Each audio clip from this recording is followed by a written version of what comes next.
And he's in a... You got pies and stories. And he's what? He's in a wheelchair. He's handicapped. He starts up behind it. So that guy was in front of us, he was probably thinking, how did I get into this? How did I get involved with this? What? Yeah, he's like, how did I get involved? Yes.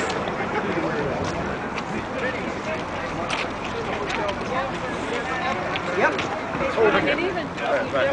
Your business would be because we've always worked for ourselves. If he hadn't had home health care, he would not be here. Yep, just right over here, kind of assemble those Hop right in there. Yeah, have the speakers right out in front of you. Yeah. All right. Sorry. Okay, Angela. Excellent. Stepping on the pies. Why not?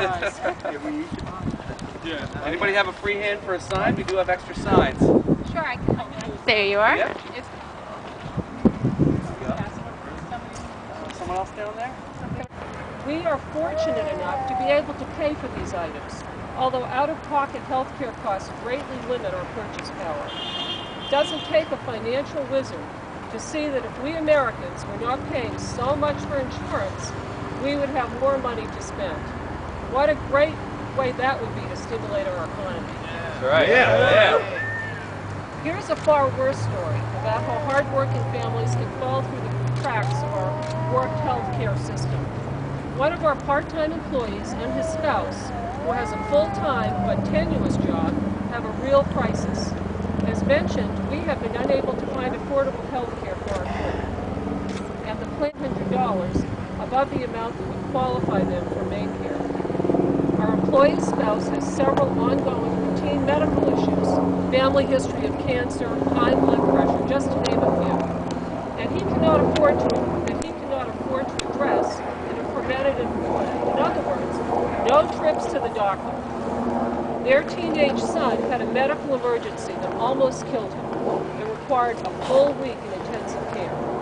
Their health insurance, $14,000 deductible per person, would pay for the expenses after the deductible for their son, but still doesn't help pay for any other family health care. Does this make any sense at all? No. Not at all. No, they figured out during this crisis that the family would be better off if one of them quit their job. They would be eligible for Maine care and would be covered for future medical expenses. All of this is unacceptable in a society with so much wealth and medical expertise. For people to work so hard for so little and to have the potential to lose so much is a